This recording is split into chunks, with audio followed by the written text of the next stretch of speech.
अस्सलाम वालेकुम, welcome back to my channel, my YouTube family. कैसे हैं आप सब लोग? I hope you are all fine. मैं भी अल्हम्दुलिल्लाह बिल्कुल ठीक हूँ। और आज मैंने फ़ाइनली कंफर्टर्स निकाल लिए हैं सूटकेस में से। शादी की तैयारियों में लगी हुई हूँ, बहुत बिज़ी टाइम गुज़र रहा है, बिल्कुल भी टाइम नहीं मिल रहा था, लेकिन अब मुझे निकालने पड़ गए कंफर्टर्स क्योंकि इनको धूप भी लगाना थी।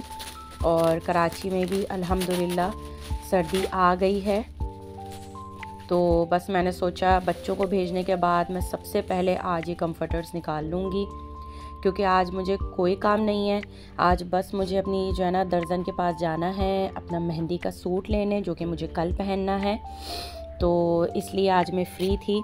और अब मैं जा रही हूँ छत पे।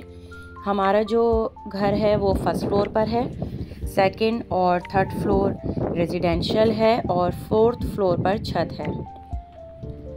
जैसे ही मैं छत पे पहुंची हूँ, इतनी ठंडी हवा थी कि मेरी तो कुल्फ़ी जमनी शुरू हो गई थी। कंफर्टर्स रुक ही नहीं रहे थे दीवार पे। मैंने पत्थर भी रखे लेकिन नहीं रुके। तो बस जैसे मुझे समझ आया मैंने चेयर्स पे फैला दिए कंफर्टर्स, कोल्ड। अच्छा, ब्लैंकेट वाली अभी सर्दी नहीं है कराची में, तो मैंने बस अभी कंफर्टर्स निकाले हैं और कुल्ट निकाला है, और वो मैं धूप में डाल के चली गई थी। बाकी फिर मैंने जब हस्बैंड मतलब उड़ गए थे, फिर मैंने उनसे कहा तो उन्होंने जाके देख लिया था ऊपर, तो बहुत ठंडी हवा थी। अब मैं आ गई थी महानूर के कमरे में, क्योंकि काफ़ी दिनों से मैं उसका टेबल लैंप साफ़ करना चाह रही थी, लेकिन मुझे नहीं मौका मिल रहा था। हमारे यहाँ डस्ट बहुत आती है, तो इसलिए मैंने सोचा कि जब मैं सफाई कर रही हूँ तो आपके साथ भी छोटा सा व्लॉग बना लेती हूँ। तो अभी बीच में इसका टेबल लैंप का काफ़ी ट्रेंड चला था, और आई एम श्योर काफ़ी घरों में ये टेबल लैंप मौजूद होगा। तो इसके ऊपर पूरी जो है ना टेपिंग हुई हुई है, जो इलेक्ट्रिक टेप होता है ब्लैक कलर का, वो उन्होंने टेपिंग की हुई है। और उसके आगे इन्होंने जो है ना यानी जो सॉफ्ट प्लास्टिक होती है उसके इन्होंने फ्लावर्स बनाए हुए हैं। रबड़ है आई थिंक ना। तो मैंने इसकी सारी चीज़ें, जो एक्स्ट्रा चीज़ें थी, वो मैंने ड्रॉज में रख दी हैं। एज़ यूजुअल सारे बच्चों का यही है रूटीन। स्कूल जाने का जो टाइम होता है ना, वो बस घर के फैलावे का टाइम होता है, और बच्चों के जाने के बाद फिर तमाम मदर्स जो है ना घर समेटने में बिज़ी हो जाती हैं। तो बस मेरा यही टाइम होता है सारा। मैं घर का कोई ना कोई काम करती रहती हूँ, मतलब सफाई का, डस्टिंग का, खाने पीने का, क्योंकि फिर दोपहर में बच्चों के साथ मैं लेट जाती हूँ। तो साइड टेबल मैंने सारी साफ़ कर ली थी, एक एक चीज़ की मैंने डस्टिंग कर दी थी, और अब मैं ये फ्लावर्स निकाल रही थी। अच्छा, हो सकता है कि बहुत सारी लेडीज़ को ये ना पता हो कि ये फ्लावर्स निकल जाते हैं। इनको मैं वॉश करती हूँ सर्फ़ के पानी में, क्योंकि इन पे ना पिलाहट आ जाती है। जैसे जैसे इन पे डस्ट आती रहती है ना, तो ये थोड़े से येलोइश शेड में होते रहते हैं। तो फिर जब मैं इनको वॉश करती हूँ ना, तो ये बड़ा अच्छा सा इनका प्योर वाइट कलर हो जाता है। तो मैंने सारे इसके फ्लावर्स निकाल लिए थे, और उसके बाद फिर इसको मैंने ऑन करके दिखाया था, तो बेचारा नंगा नंगा सा लग रहा था टेबल लैंप। लेकिन ये छोटी छोटी जो चीज़ें हैं ना, जो बहुत ज़्यादा टाइम लेने वाली होती हैं, इनको मैं ज़्यादातर ना कवर करके रखती हूँ शॉपर से ना, क्योंकि इनमें बहुत टाइम लग जाता है। तो ये हैं सारे फ्लावर्स। अब मैं इनको ले जाऊंगी गैलरी में, वॉशिंग एरिया में। वहाँ मैंने थोड़ा सा सर्फ़ डाल के, और सर्फ़ के पानी में इनको मैंने भिगो दिया था। हल्के हाथ से मैंने इनको रब कर लिया था, ताकि जैसे कोई बाल वाल है या कुछ भी इस पर कचरा लगा हुआ है, मट्टी है, वो सब साफ़ हो जाए। उसके बाद हस्बैंड उठ गए थे, उनके साथ मैं लग गई थी सफाई में। हमारी जो तीनों मेन जो विंडोज़ हैं उन पे बहुत ज़्यादा मिट्टी जमा हुई थी। इवन कि हम इसको विंडो को खोल बंद भी कर रहे थे, तो डस्ट हमारे फेस पर आ रही थी। तो आज मैंने हस्बैंड को पकड़ लिया था। मैंने कहा भाई आज तो आपने सफाई करनी है, क्योंकि बहुत ज़्यादा डस्ट जो है ना फेस पर आ रही थी। मैं बच्चों को विंडो खोलने ही नहीं दे रही थी। तो ये नेट की है ना, मतलब ये नेट का दरवाज़ा कहेंगे इसको, क्या कहेंगे, विंडो है। तो ये हमने मॉस्किटोज़ से बचने के लिए लगाई हुई है। हमारे यहाँ बहुत ज़्यादा मॉस्किटोज़ आते हैं। तो उन्होंने पर्दे पर भी फेर लिया था। ट्रस्ट मी, इतनी मिट्टी निकली है, शायद आपको वीडियो में महसूस हो रहा हो, कचरा मट्टी बहुत निकली है। जो विंडो की चौखट होती है ना, उसमें तक कचरा भरा हुआ था। तो ये जो ब्लोअर है ना, बड़ी ज़बरदस्त चीज़ है, ये बिल्कुल साफ़ कर देता है। उसके बाद फिर हम लोगों ने नाश्ता किया था, और नाश्ता करने के बाद फिर मैं बना रही थी अंडे आलू के कबाब, और उसके साथ मैं बना रही थी एग चीज़ पराठा। तो दोनों की रेसिपीज़ आपके साथ मैं शेयर करूंगी। तकरीबन आधा किलो आलू हैं, उसमें मैंने 1 टीस्पून मैंने नमक डाला है, 1 टीस्पून कुटी हुई लाल मिर्च है, और 2 टीस्पून इसमें मैंने कुटा हुआ भुना हुआ धनिया और ज़ीरा, और 1 टीस्पून मैंने काली मिर्च डाली है इसमें, और हरा धनिया पुदीना बहुत अच्छी ज़्यादा क्वांटिटी में। तो ये मैं आलू के कबाब बना रही थी। अच्छा, मैंने आलू के कबाब को ना इसलिए ज़्यादा प्रेफर किया क्योंकि मुझे दोपहर में भी जाना है दर्जन के पास, मुझे शाम में जाना है पॉलर। तो इसलिए मैंने सोचा कि मैं कबाब ऐसी चीज़ है कि आप फ्रिज में भी बना के रख देना तो ये ख़राब नहीं होते। तो मैंने लंच के लिए भी यही तैयार कर दिए थे कि मैं कल बच्चों को लंच में भी यही दे दूँगी, और शाम में हाई टी में स्नैक्स के तौर पे भी मैं यही दे दूँगी इनको। उसमें जो है ना, मैंने अंडे बॉईल करके मैंने काट लिए थे, छोटे छोटे टुकड़े कर लिए थे, और उनको मैंने आलूओं में मिला दिया था। अच्छा, मैं ना आलूओं में जिस वक्त मैं कबाब बना रही होती हूँ ना, उस टाइम में मिलाती हूँ, वरना वो जो जर्दी है ना वो बिल्कुल पिस जाती है, बिल्कुल मैं उसमें ना मिक्स हो जाती है आलूओं में। अच्छा, मैंने चिकन पाउडर डालना भूल गई थी, और चाट मसाला, तो ये दोनों चीज़ें मैंने बाद में डाली हैं। तो ये मैंने 1.5 टीस्पून मैंने चिकन पाउडर डाला था, और 1.5 टीस्पून मैंने इसमें चाट मसाला डाला था।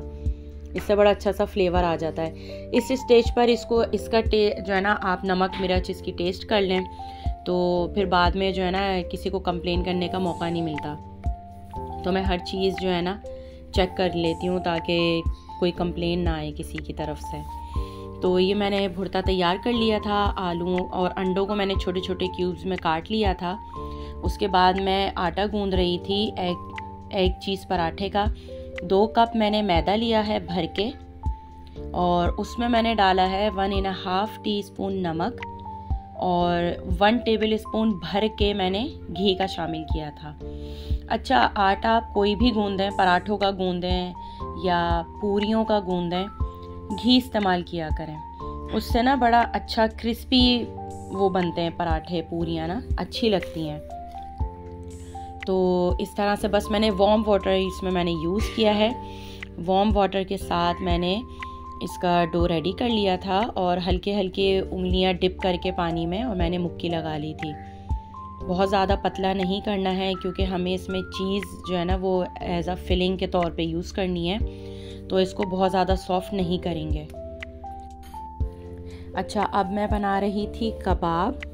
तो कबाब के लिए मैंने एक अंडा बीट कर लिया था, और इसमें मैं ब्रेड क्रम्स यूज़ नहीं करूँगी, सिर्फ मैं एग की कोटिंग करूँगी।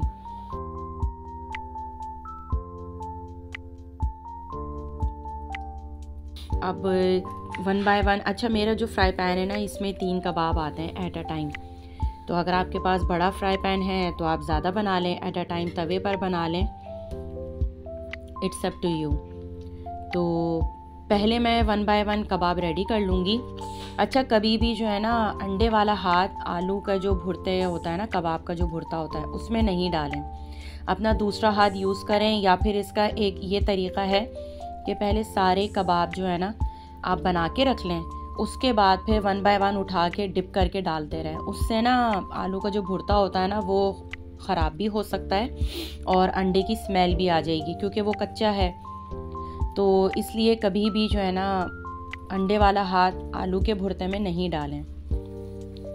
तो बस इस तरह से मैंने कबाब रेडी कर लिए थे। थोड़ा मैंने भुर्ता जो है ना वो शाम के लिए रख दिया था क्योंकि मैं अभी दोपहर के लिए तैयार कर रही थी। तो मैंने 5 कबाब बना लिए थे, और एग चीज़ पराठा मैंने बनाए थे, 2 बनाए थे मैंने। तो उसकी रेसिपी मैं आपके साथ शेयर करूंगी अभी। बस ये मैं अब इसको एक दफ़ा और इसको पलट के और थोड़ा सा और मैंने इसका ना कलर अच्छा सा ला के और फिर मैंने इसको निकाल लिए थे।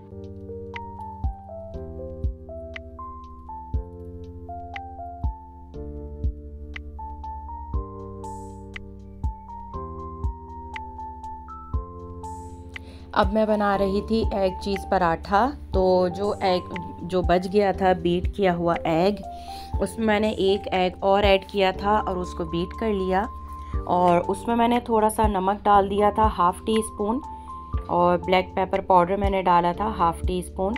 आप अगर चाहें तो उसमें रेड चिली पाउडर भी डाल सकते हैं, it's up to you.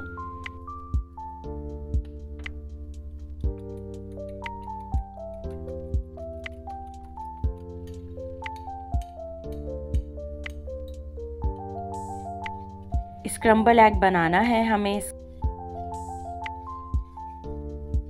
Fock से जो है ना बड़ा अच्छा सा ये स्क्रम्बल हो जाता है, तो मैं फॉक से ही इसको कर लेती हूँ, बिल्कुल ना टुकड़े टुकड़े, और बिल्कुल मतलब परफेक्ट बनते हैं। हमें इसको बाद में ना नाइफ़ से काटने की या सीज़र से काटने की इसकी ज़रूरत नहीं पड़ती है।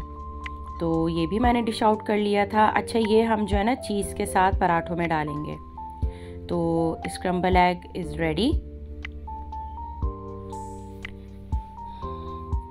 ये अंडे आलू के कबाब रेडी हो गए और ये स्क्रम्बल एग रेडी हो गया।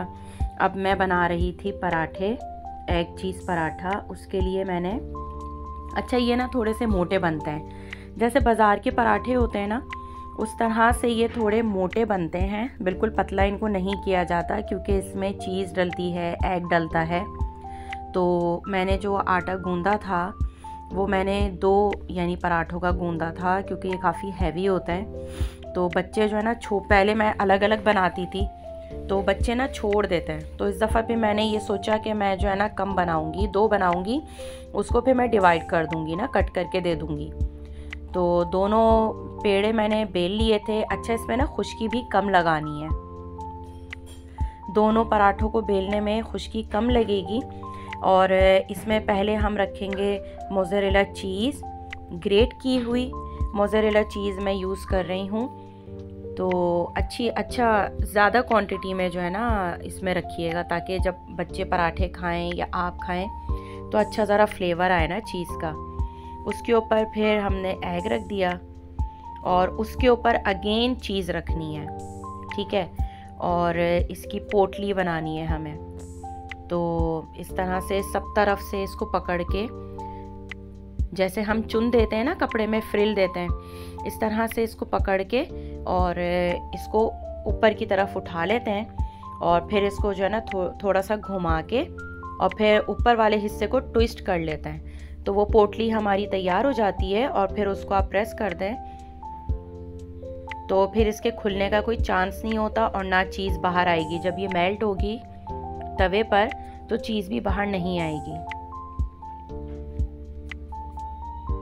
अब मैं इसको बेल रही हूँ। बस ये एक बार मैंने थोड़ा सा जो है ना आटा डस्ट किया था और उसी में ही घुमा घुमा के मैं इसको बेलूँगी।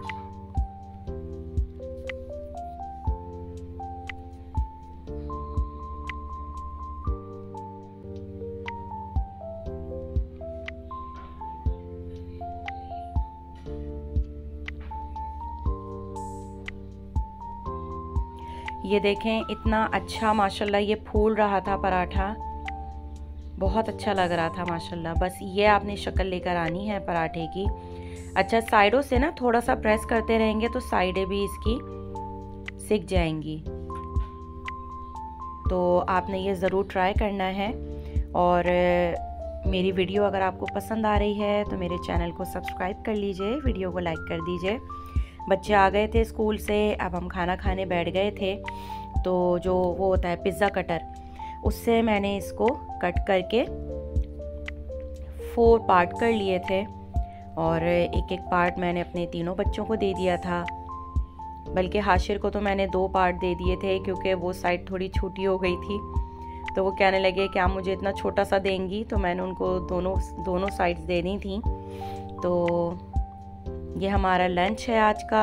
और चटनी तो आपको पता है, हमारे हर खाने के साथ चटनी मौजूद होती है, जिसकी मैंने रेसिपी आपके साथ शेयर की है। तो आई होप आपको मेरा आज का व्लॉग पसंद आया होगा। मेरे चैनल को सब्सक्राइब कर लीजिए। ये मेरा बड़ा वाला बेटा है जो कि बदतमीज़ी कर रहा था। तो मिलते हैं आपसे नेक्स्ट व्लॉग में इंशाल्लाह। अल्लाह हाफिज़।